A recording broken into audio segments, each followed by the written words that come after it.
Just recently when I was out doing some holiday shopping, I was up at the Malway Brothers on the north side of Chicago. I will have a link for their store down below in the description box. I came across what I think are oracle cards.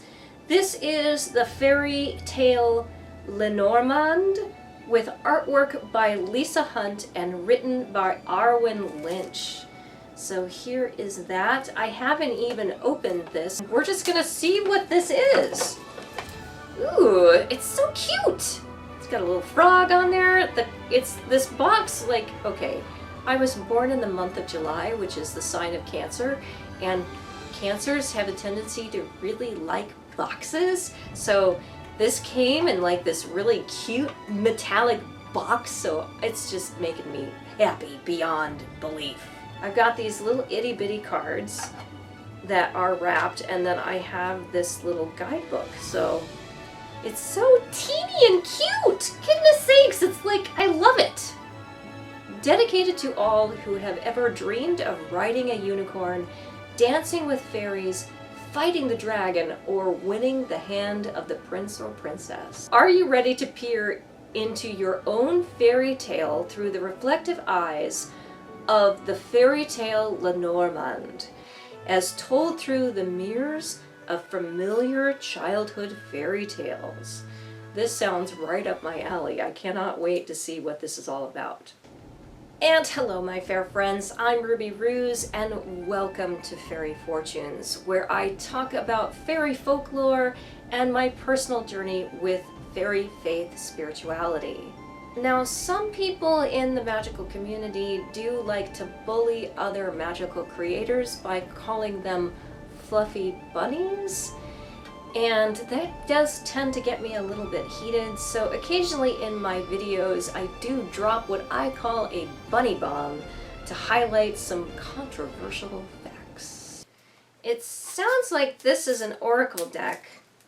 There are 36 cards, and each of the cards references a particular fairy tale story. And then after each of the cards is described in this little tiny book, it does give some spread suggestions, so that looks kind of interesting. The first one she gives is fan spreads, and then she has a crossroads spread. In fairy tales, a common theme is the crossroads. Many heroes and heroines meet someone at the crossroads. How they treat this stranger can determine if they are sent on the right path or a wild goose chase. Then there's the tower spread, and it says here that Rapunzel was trapped in a tower. To get down, she had to get involved in her own rescue. This spread is to help you find out who will give you assistance and who may wish to keep you there. Interesting. Looks like Clover refers to the story of Thumbelina. Clearly, number 4, The House, has to do with Hansel and Gretel, which is one of my favorite stories. We have the tree, which could be relating to one of the Cinderella stories. Cinderella's mother passes away, and then her spirit embodies a tree, and Cinderella has communications with her mother at the tree that her soul inhabits. Number 8 is Coffin, which clearly refers to Snow White. Number 10 is Scythe. I don't know what that one refers to again. I have lots to learn about fairy tales from this deck, because some of these stories I don't know, and I'm feeling very sheepish about that right now. Number 15 is Bear, with 2 girls featured on it. I believe that this probably refers to the story of Snow White, not to be confused with Snow White and the 7 Dwarfs, but a different Snow White with her sister Rose Red, who are visited by a bear. Number 17 is Stork. Many people in America especially know the story of the stork that brings brand new babies to new parents. Number 18 is Dog. Dogs are often princes or magicians or princesses that are under a curse, and they have to be rescued from their dog state. which has a lot of imagery in like finding your best self. Number 19 is the Tower, and I can clearly see Rapunzel letting down her long braid of hair, so obviously that is a reference to her story. Number 22 is the Crossroads. Number 23 is Mice. This also seems like another Cinderella reference, but I could be wrong in that. Number 24 is Heart. One of my favorite fairy tales is about how these fairies set up this prince and princess from across the world and use their magic so that the two of them can meet, and then they become heartsick and have to find each other. So that's one of my favorite tales. Number 25 is Ring.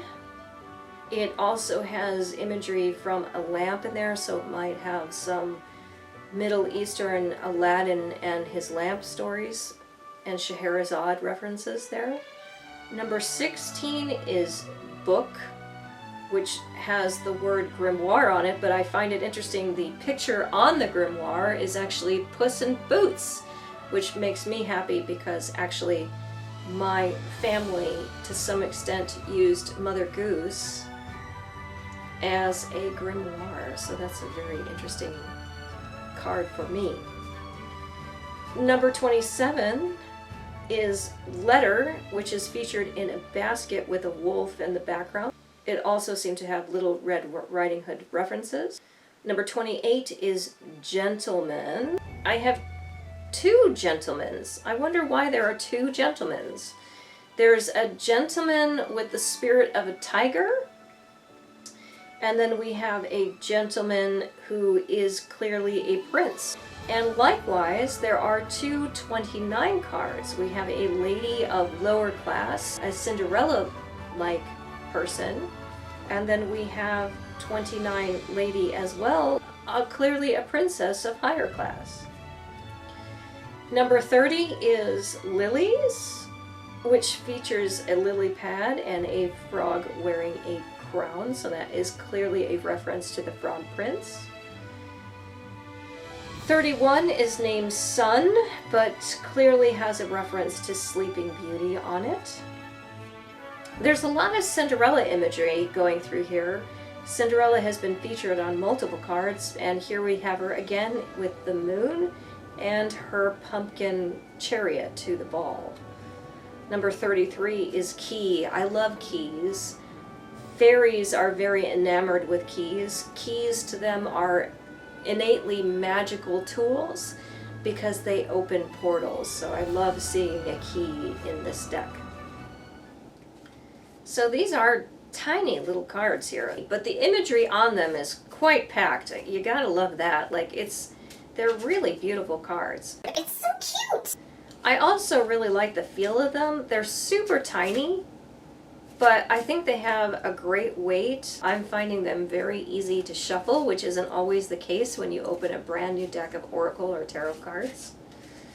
So I'm not going to use one of the tarot spreads that they listed. I'm just going to do like a quick sentence with them, which is what they suggested. The first card that I have here is the Sun, followed by the lady, the lower class lady, and the moon. So I have a lot of Cinderella imagery here. The subject of the story seems to be the sun, which has a reference to Sleeping Beauty.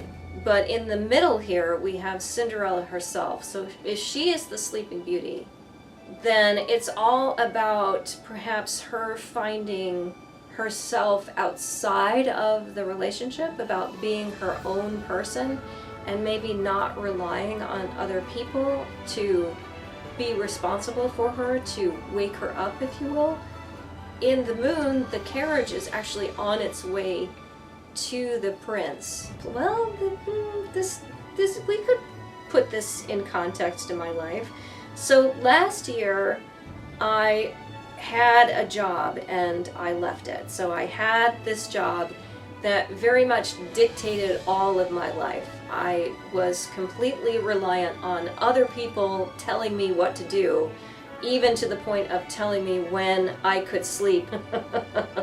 So that's interesting. So that's where my life was in the past. And I left that job and found myself completely alone and out of my comfort zone.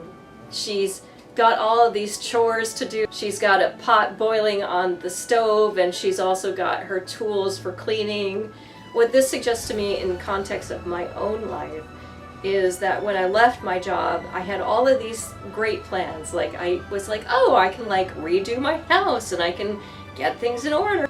And I had so many opportunities, I really didn't know what direction to go to.